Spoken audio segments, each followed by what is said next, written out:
Aqui, então, bibliografia, falando de aterro, execução de aterro, a partir desse livro de obras de terra, do professor Faisal. A compactação de campo compreende uma série de atividades, da escolha da área de empréstimo até a compactação. Escolha da área de empréstimo. Na escolha da área de empréstimo, intervém vários fatores, como a distância de transporte, volume, tipos de solos. Em princípio, qualquer tipo de solo serve. Olha só que interessante. Em princípio, qualquer tipo de solo serve. Adorei. Porque tem gente que fala que solo é ruim. Executando-se os solos saturados, excetuando-se os solos saturados com matéria orgânica ou eutrofosos. Deve-se evitar também o uso de micaço saibrótico. Evitar, né? Até esses tratados pode ser usado. Né? Escavação, transporte e espalhamento. A escavação do solo na área de empréstimo deverá ser feita com cuidado especial quanto à drenagem, para evitar a saturação do corpo de pró. A área de escavação do solo na área de empréstimo não é para escavar e deixar lá tudo esmilinguido. Não, vai vir uma chuva, vai estragar a tua área de empréstimo. Tá? E também quanto à estocagem do material. Eu não posso pegar o material e deixar ele de uma forma irregular. Cai uma chuva, estraga tudo. E os neguinhos fazem isso.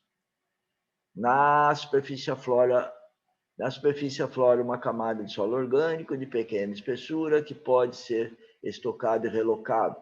Né? A história de solo orgânico que é muito bom para você reaproveitar depois para proteção superficial.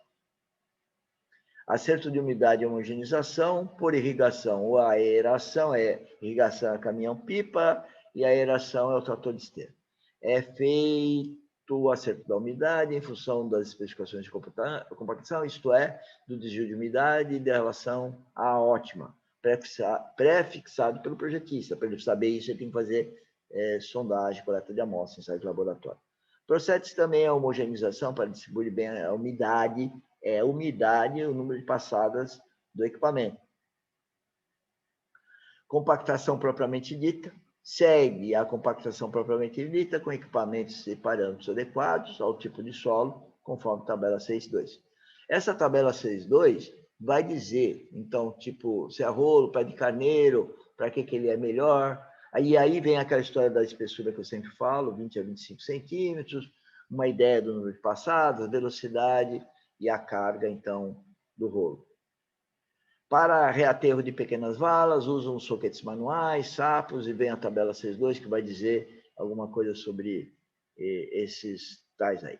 Para as obras de muita responsabilidade, como são as barragens de terra, costuma-se lançar mão de aterros experimentais. Senhores, para mim, aterros experimentais é tudo. O problema é que experimento que é isso?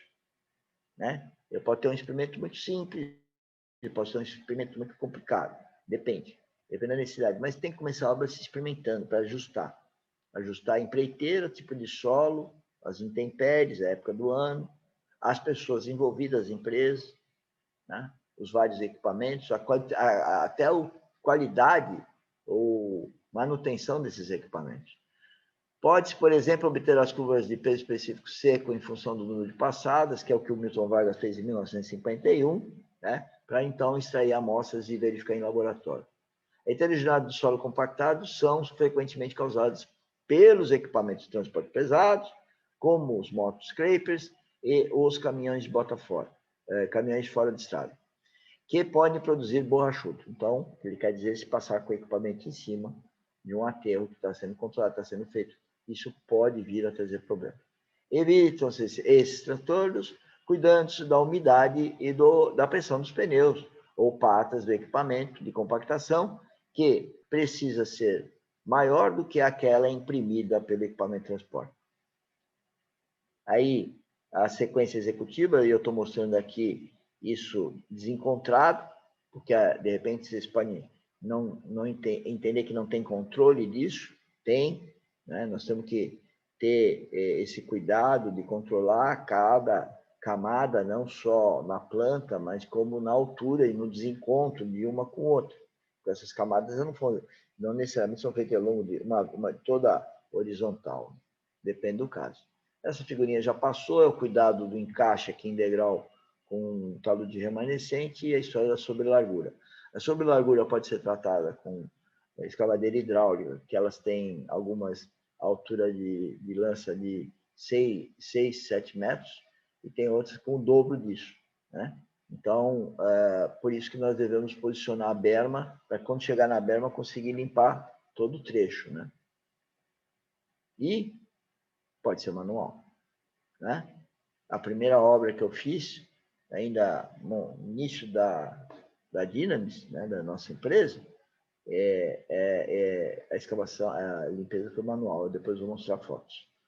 Aqui mostrando, então, o rolo compactador pé de carneiro, né, e a superfície de compactação como fica. Essa sequência, acho que só de bater os olhos a gente percebe, né? O caminhão chega, distribui, o D4, D6 espalha e o rolo compactador compacta. Aqui mostrando uma coisa curiosa, né? Que tem um rolo compactador, beleza, bacana. E olha como está sendo espalhado. Uma reta escavadeira, não é errado, porque a obra é pequena. Inclusive é muito caro, azar do cara que está fazendo isso, né? Mas para efeito de controlar a espessura da camada, isso está errado. E aqui o homem fazendo uma compactação manual na superfície, porque isso aqui é um aterro reforçado. Aqui, então, mostrando o controle de compactação, aí o pipa pondo a água, e aqui mostrando o trator de esteira que homogeneiza depois que põe a água. Então, o trator de esteira é sempre necessário. Quando está muito molhado, eu tenho que passar ele para secar. E quando está seco, eu passo o pipa e passo ele para homogeneizar.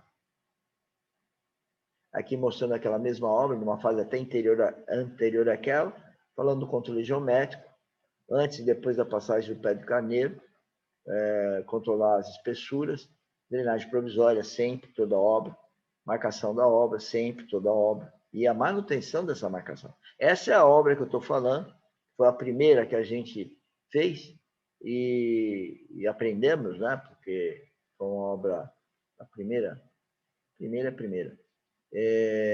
porque não tinha nem a escavadeira hidráulica naquela ocasião. Foi tirar tudo com a mão. E pode ver por essa berma aqui, vocês vão ver outra foto, foi aonde que eu comecei a perceber, depois de feita a obra, anos depois, estava aí, eu não via, por isso que eu falo do Espírito Santo. Senhor, o Espírito Santo, ele revela a coisa. Por que o termo é revelar? Porque às vezes você está vendo, mas não está vendo. Porque não é revelado na tua mente. Você está vendo, mas não está vendo. Quem te revela é o Espírito Santo.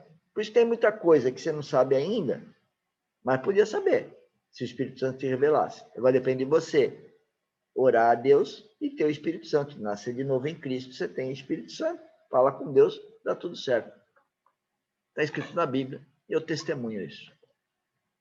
Por quê? Porque anos depois eu fui ver que aqui, parece que essa berma tinha 3 metros.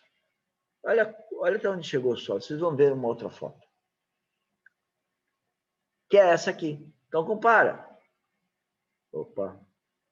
Compara essa berma com essa berma. Olha sobre a largura quanto deu. Quase 3 metros. Né?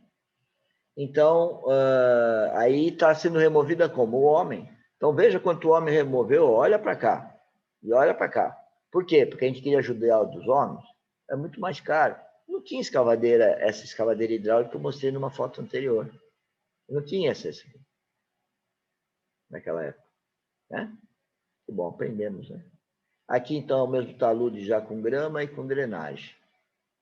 As bermas, as canaletas e a escada hidráulica. Aqui o problema de quando não se trata a camada superficial, vai acontecer isso, vai deslizar, né? E aí vai ser um pandemônio, aí os engravatados vão lá para a obra para ver, e aí vão ter 1000 divagações de um problema tão simples que é chamado sobrelargura e que tem que ser feito a mais para depois remover. Aqui um outro problema de terraplanagem, que é um aterro excessivo, uma energia de compactação excessiva. Tem gente que fala, compacto, é muito bom, compacto, e não é. Não é. Tem o grau de compactação certo, tem a umidade ótima certa. Para baixo ou para cima, está errado. e dá problema nisso, que o solo fica assim, né? Fica tudo fissurado. E depois dessa fase final, a gente deve proteger para exatamente manter a umidade embaixo para ele não vir a ser danificado. E aqui eu vou falar um pouquinho só de pavimento, que é exatamente usar essa superfície final de uma forma adequada, e aí o rolar de equipamento pesado ou não, e ainda colocar pedra sem uma separação, né? Olha aqui o que acontece quando você coloca pedras sobre o solo sem separação. Tem que ter separação, senão ela penetra e não tem efeito. E aqui é uma alusão aí ao projeto pavimento, né? Onde que eu posso controlar a homogeneidade, tá vendo aqui, ó? Pelo dilatômetro, pelo penetrômetro, aqui está penetrômetro dinâmico de cone, DPL, né? Pode ser pela viga Bankman, né? E proteger essa superfície depois de finalizado. Aqui também é falar dessa superfície final, das camadas que vêm depois do aterro, para formar a pavimentação, o pavimento. Aqui é para lembrar que todos os equipamentos de terraplanagem têm bibliografia, e aí tem uma delas citada, que eu tenho com as empresas de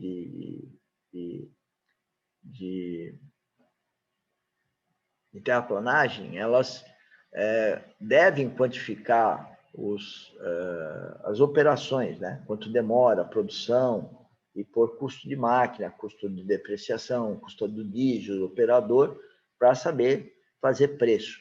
O problema é que hoje está um problema fazer preço, né?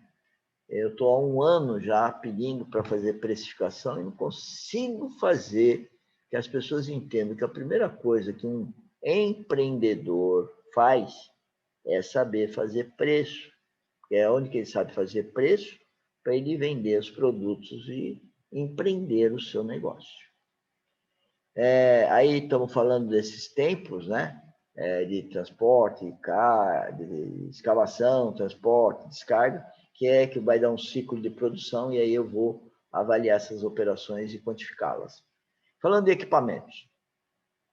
Olha que foto legal, né? Faz tempo, né? Então, assim era. E já era modernismo, certamente, quando tiraram essa foto, né? Então, assim, eu começo a falar de equipamentos rapidamente. Equipamentos de terraplanagem, equipamentos para nivelamento de grandes áreas, limpeza, remoção de raiz, extrator de esteira, D6, D4, com ripper ou não, com os dentes aqui que podem arrebentar solos muito duros, né? Tá aí, pode carregar, transportar, empurrar, ó o ripper aqui, ó o dente, né? Para você soltar esses blocos. Ainda falando aí de trator de esteira para carregadeira, né? Sob pneus, a outra é a sob esteira, essa é sob pneus, que faz a mesma operação, mas é lógico que por ser sob pneus, ela é mais limitada. E aqui uma operação interessante, que é usar a própria caçamba da pá carregadeira em retro, né? Para alisar o solo. Isso é muito bom quando eu quero fazer alisamento. Vai chover, pega uma dessas aí, alisa tudo, vem a chuva, porque a chuva vai bater e vai cair. Então ela está aqui numa operação para alisar. Aí a pá carregadeira carregando caminhões, no caso de esteira, aqui mostrando ela andando em pedras, né? Então a esteira é muito bom, se for pneu pode cortar. E ela também é muito boa para isso aqui, ó, região alagadiça, porque ela distribui bem a carga e ela anda na lama, como vocês podem ver nessa foto, se precisar, né? Aí as mini carregadeira, que podem carregar, pode escavar, pode trabalhar como pá carregadeira, né? Pode carregar também caminhão e pode pôr implemento para você até frisar, esqueci o nome agora, mas para recuperar pavimento e poder repavimentar. Aqui também as mini escavadeiras, né? Muito utilizada para... Elas podem também trabalhar em pá, olha a pazinha dela aqui. Mas elas são usadas mais com esse acessório para fazer valeteamento, de uma forma geral. Ou pequenas obras de terraplanagem, se tiver espaço para elas trabalharem. escavadeira, que trabalha em pá, em reto, em pá e reto. Essas máquinas, é a máquina que eu sou mais apaixonado por causa dessa foto que vai aparecer aqui, daqui a pouco. Aqui ela trabalhando em reto. Olha essa foto que eu adoro. Por quê? Porque quando eu vejo esses caras trabalhando num precipício, vamos dizer assim, como esse, eles apoiam aqui, eles descem aqui, eles fazem uma miséria, a máquina vira de um lado, vira do outro.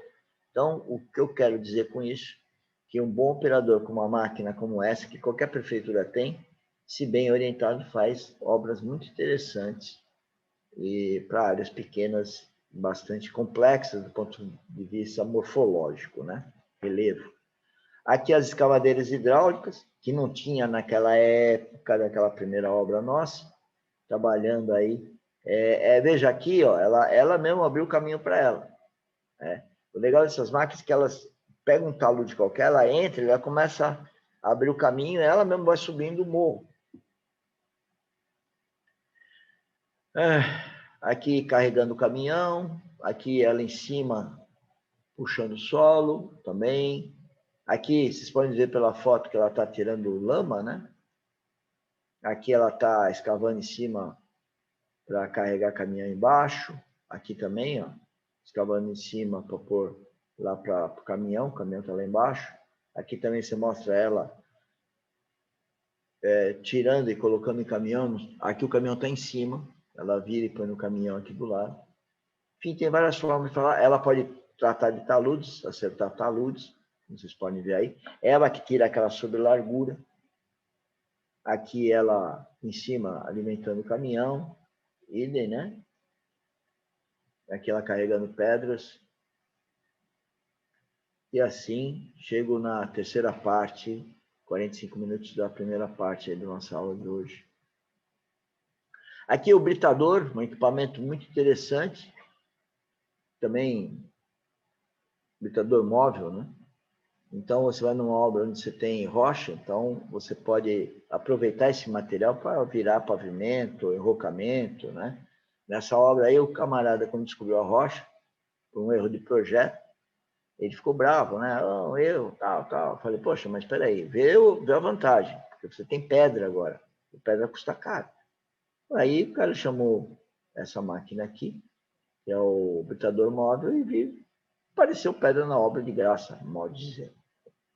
Né? Aqui a escadadeira hidráulica está alimentando o britador, e do outro lado está sendo a brita. Aqui o motoscraper aqui em situação de pusher, ou seja, eu tenho um trator esteira que pega aqui atrás, depois vocês vão ver, e empurra. O motoscraper ele já tem aqui não dá para ver, mas ele tem aqui um sistema para você ser empurrado. Porque como que ele trabalha? Isso aqui abaixa. E quando abaixa, a terra entra. Ele escava e transporta. Então a terra entra. Então ele pega na arrancada, ele está escavando e está se carregando. Então aí entra o pusher para empurrar ele para ele andar. Aí ele vai embora e o pusher volta para o próximo scraper.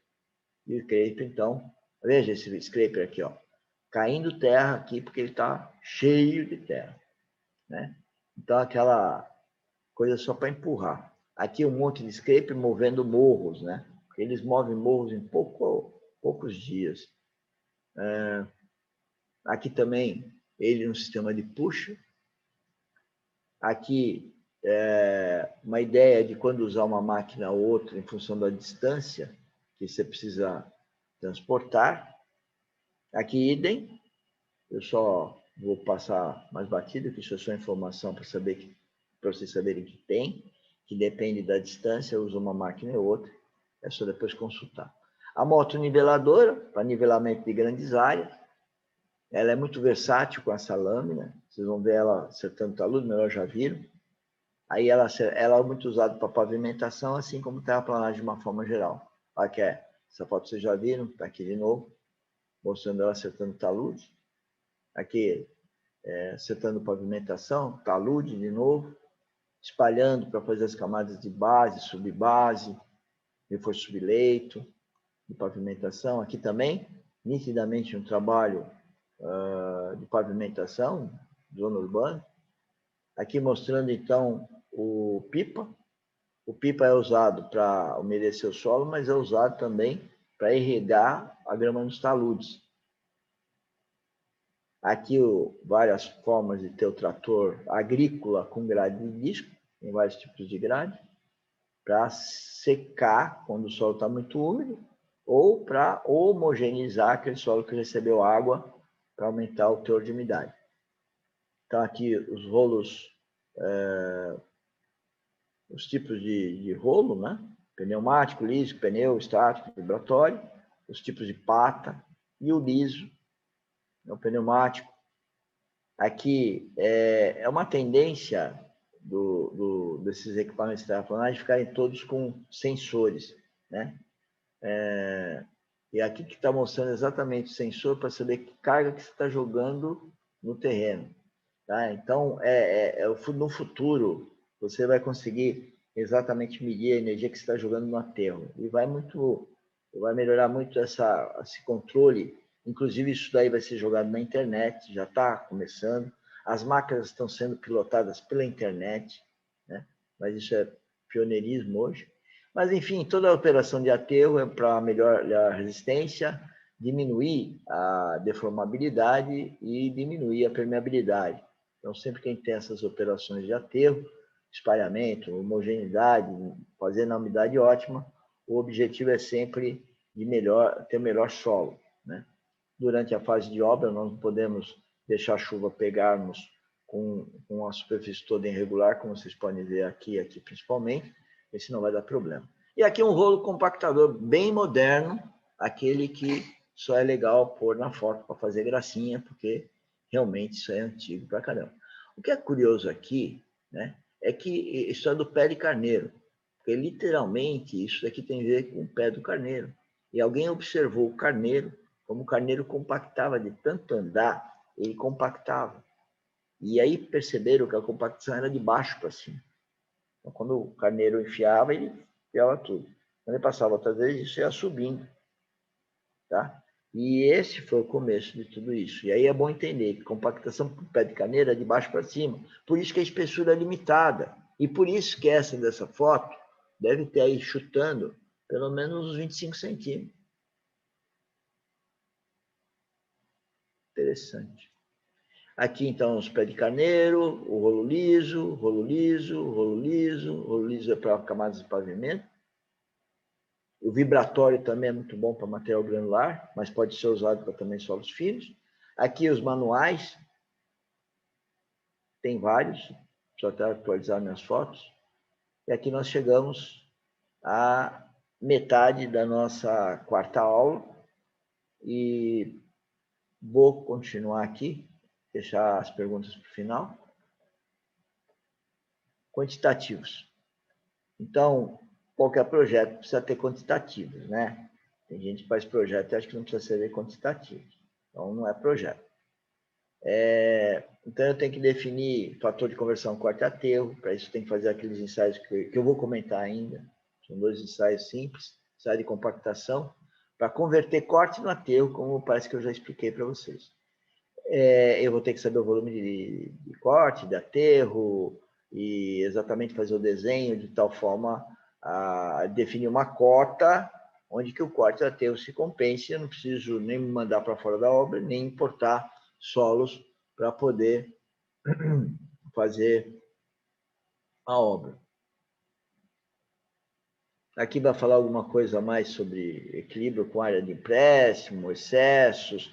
Então, eu tenho que fazer um cálculo de corte aterro, enfim, para não sobrar nem faltar, e acertar meu desenho, meu projeto.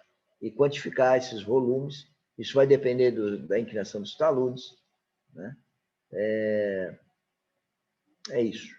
Aqui eu vou entrar em explicar exatamente como que é esse cálculo do fator de conversão corte-aterro.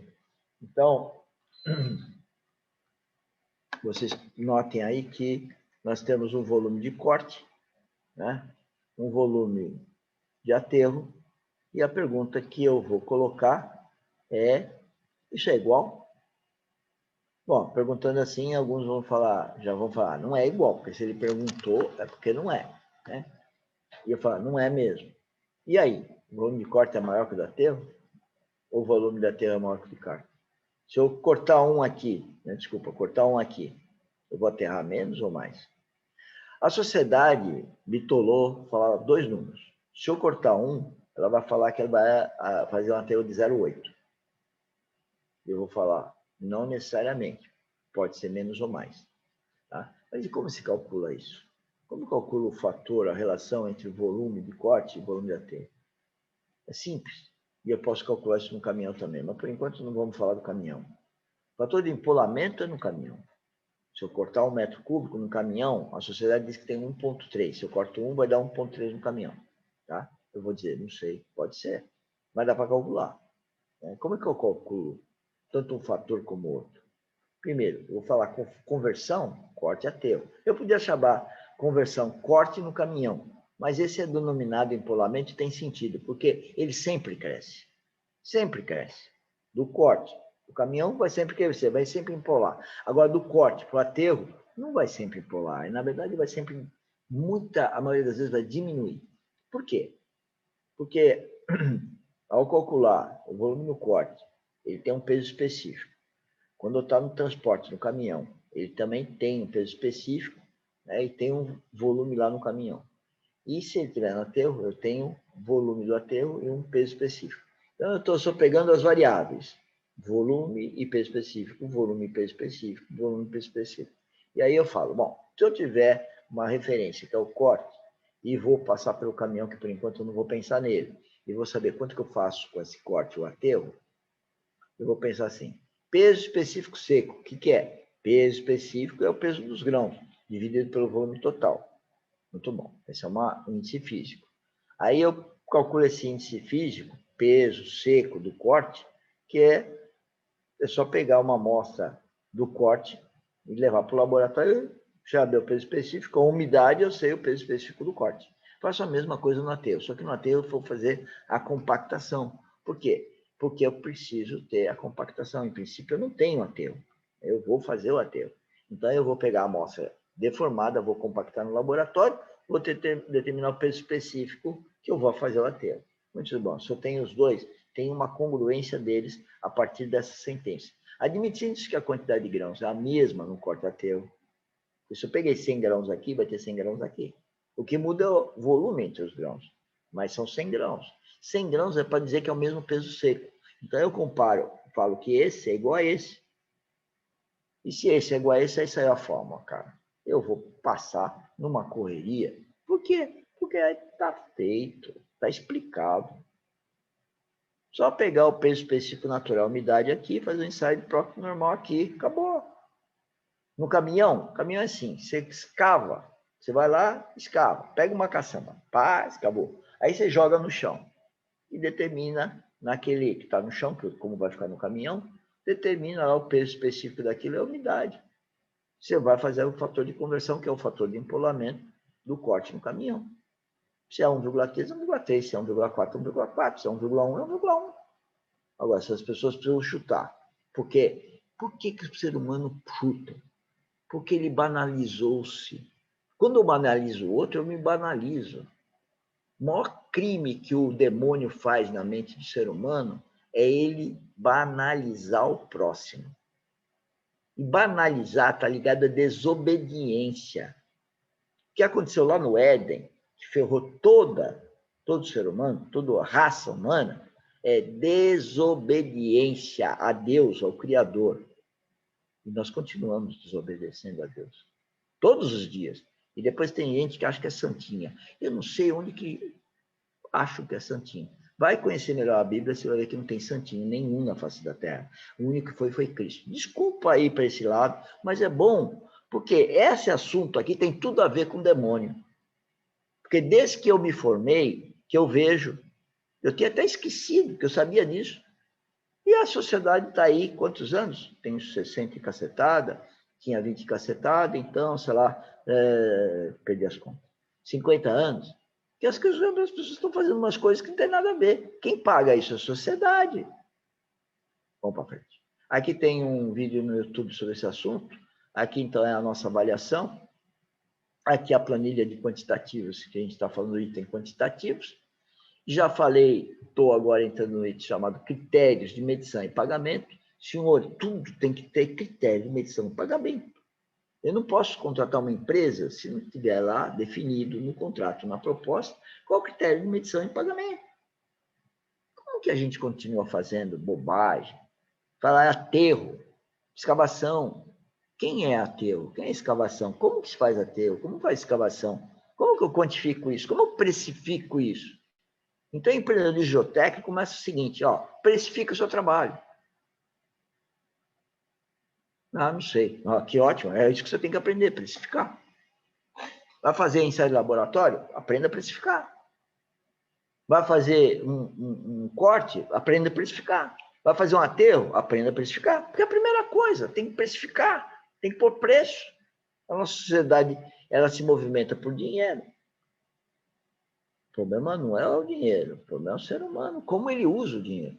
Muito bom. Critérios de medição de pagamento. Então, eu tenho que definir por metro quadrado? Plantio de grama é por metro quadrado? Mas o metro quadrado eu meço aqui ou eu meço aqui? Ou eu meço aqui? Não sei. Precisa escrever. Se não escreve, errou.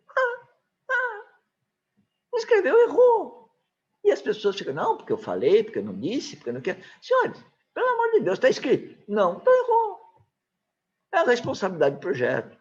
Assim como a escavação. Ah, tá medido no corte. Ah, tá medido no corte. E o aterro? Ah, o aterro é medido por metro cúbico em função da distância de transporte. Ah, então é assim que mede. Não é medido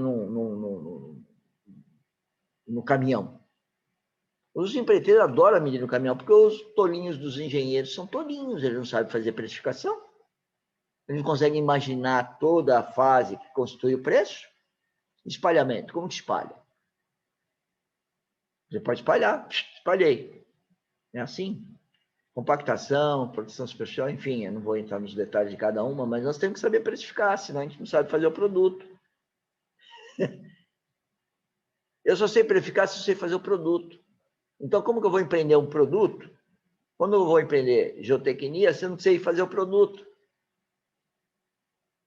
Porque o produto tem insumo, tem mão de obra, tem perda, tem refazimento. E assim eu tenho que ter para todos os materiais que vão envolver o projeto. Muito bom. Aí depois vem uma coisa que todo mundo acha que é o projeto. Desenho. Não dá o projeto, o cara te dá desenho. O projeto não é só desenho, mas é uma parte fundamental, é lógico. Sem ela não há projeto, mas não é só ela. Porque tudo que faz ela ser ali conformada, um desenho, tem que ter topografia, tem que ter sondagem, tem que ter ensaios de laboratório, tem que ter o relatório, tem que ter a memória de cálculo, tem que ter as especificações técnicas, tem os critérios de medição e pagamento. Aí faz o desenho e depois, aí faz um relatório com tudo, como vocês vão ver daqui a pouco. Bom, nos desenhos que eu vou pôr, o que é corte e aterro? Os desenhos têm 3 fases, né? Devia de ter, pelo menos, preliminar, básico e executivo. Então, eu vou amarrar o alçado do aterro, a crista, as inclinações, tudo tem que ser amarrado. Aí, de repente, fez um desenho, na cabeça de quem fez, está tudo certo. Agora, se não tiver uma análise crítica de alguém que é meticuloso, e eu diria que tem Espírito Santo, porque, na verdade, tudo que a gente faz tem que fazer para a glória de Deus. Deixa eu ver que coisa interessante. Eu aprendi, está lá na Bíblia, que tudo que eu faço tem que ser para a glória de Deus. Se eu sou filho de Deus e sei que eu tenho que fazer para a glória dele, e sei que ele me vê, ele está me vendo agora, como que eu posso fazer malandragem? Se eu faço malandragem é porque eu acho que ele não está vendo. E se é para fazer algo para a glória dele, se dentro de uma frase o Word fala que está errado, eu vou descobrir se ele está errado, se o Word está errado, mas ele está dizendo que está errado. Por quê? Porque eu quero ser excelência, porque eu tenho que ser igual, eu tenho que ser não, eu tenho que procurar a excelência de Cristo da eternidade. Eu vou viver a vida toda, eternamente, procurando ser igual a Cristo, e nunca vou conseguir ser. Mas o Filho de Deus quer ser um irmão de Cristo. Ou melhor, ele é um irmão de Cristo. E ele tem que imitar o irmão mais velho. Então, ele tem que ser perfeito. Então, nós estamos aqui para procurar a perfeição. A planta de escavação, eu sempre falo que temos que fazer uma planta de escavação e uma planta de aterro, porque sempre tem alguma coisa para escavar. No mínimo, a limpeza seria até uma escavação. É lógico que eu posso desenhar isso de uma forma simples. Mas, enfim, planta de escavação, planta de aterro, as seções mostrando os cortes de aterro, inclinação, cotas, os detalhes de drenagem, né?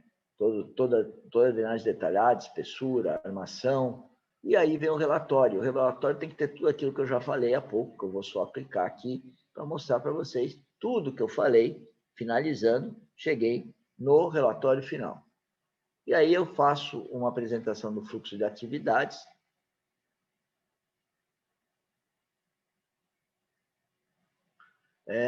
de um projeto de terraplanagem ou de qualquer projeto, eu diria, pelo menos de engenharia civil. Então, eu tenho que fazer levantamento de dados, né? Eu tenho, com levantamento de dados, né, eu vou fazer o projeto deve ter as 3 fases, né? Até porque eu faço, vejo os meus erros, melhoro para a próxima fase e posso contratar a empreiteira, que é o básico, depois eu melhoro mais ainda, eu vou ter executivo, aí eu vou executar a obra. É assim que o engenheiro deve pensar. Ele não pode fazer direto executivo, isso é perigoso. Então, eu faço os levantamentos, se os levantamentos estão bons, eu vou para o projeto. Se a hora que eu faço o projeto tem um preliminar básico executivo, então eu faço mais levantamento. Daí que está a ideia de fazer uma investigação PIG preliminar, um básico executivo. Aí depois eu entro com a gerenciadora. Eu tenho que ter essa cabeça. Se a obra é pequenininha, tem alguém que está fazendo gerenciamento de tudo. A liderança, né? E a liderança, então, ela vai liderar para ter o projeto, para depois ter a empresa que vai fazer a fiscalização, tem a empresa que vai executar propriamente dita a obra, a empreiteira, a empresa de assessoria geotécnica, a GO, a empresa de controle tecnológico, né? E, então, o foco na obra, né? Eu tenho que ter todo esse arsenal para poder chegar no meu objetivo, que é a obra. E só posso chegar nessa região aqui do fluxograma se eu passar por essa, ela estiver adequada para essa. Eu vou fazer um looping aqui até chegar na fase executiva, e aí eu vou executar. Aqui é a nossa sexta avaliação. E aqui nós vamos chegar, então, no capítulo aí do nosso curso de assessoria geotécnica às obras. Então, estamos chegando aí na reta final, falando de assessoria geotécnica às obras, que ela só é possível ser eficaz se todas as 4 anteriores forem executadas adequadamente. Se elas não forem executadas adequadamente, eu vou ter problema no AGO, e pode ser grave. Por quê?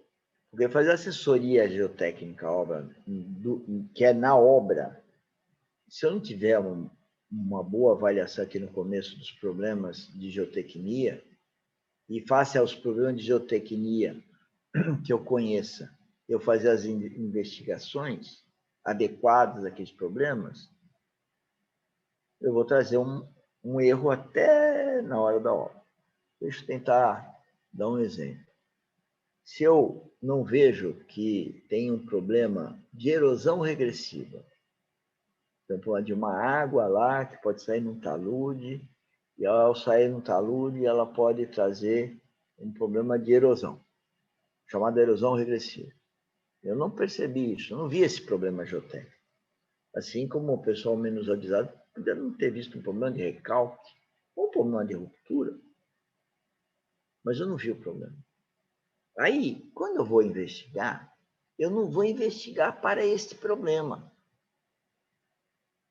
E se eu não investigo para esse problema, eu não vou descobrir o problema. Não vou saber como se comporta. Vou fazer uma outra analogia aqui. Se eu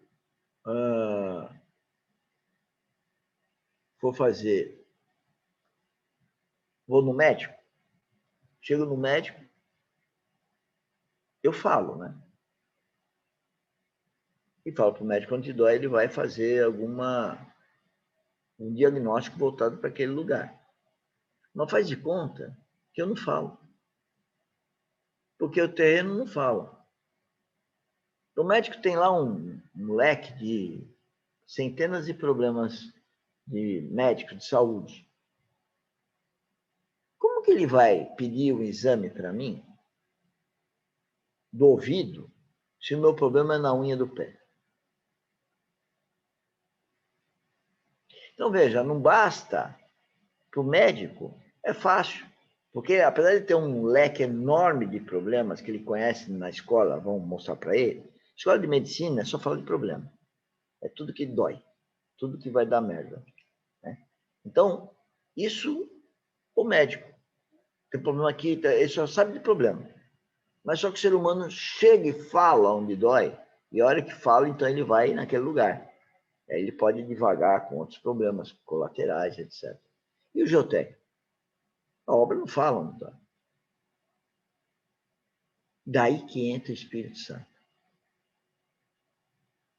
Ele vai falar. Eu sei que vocês não vão acreditar, mas é verdade. Eu já tenho provas disso. E eu estou tentando testificar aqui. Então, isso é muito importante. Assim como se no AGO tiver uma falha aqui, ou aqui, no AGO, o Espírito Santo vai me falar do problema. Agora, pode ser que ele falhe, e eu não ouça, mas que ele vai falar, vai. A menos que ele quer que eu caia na arapuca, por alguma razão. Mas procurando ser mais aqui plano horizontal, né? Então, se tem uma possibilidade de ter problema de erosão e eu não investiguei, eu não vou quantificar, eu não vou tomar providências, eu não vou perceber. Aí o projeto vai sem aquele detalhe que eu precisava ter, por exemplo, um dreno invertido. E se eu não tenho dreno invertido, então como que eu vou segurar o problema de erosão? Não vou segurar. O problema de erosão vai aparecer e o talude vai cair. Se no AGO eu perceber isso, aí eu faço uma revisão do projeto. Eu costumo dizer que o AGO é a última fase para a gente correr as negligências anteriores. Eu queria muito não fazer mais AGO, porque é o que dá mais desgaste para a obra. Mas, infelizmente, eu tenho que fazer, porque quando eu vou na obra, eu descubro o problema. Não é eu que descubro, é o Espírito Santo. Então, gostaria de dar essa ênfase a essa questão.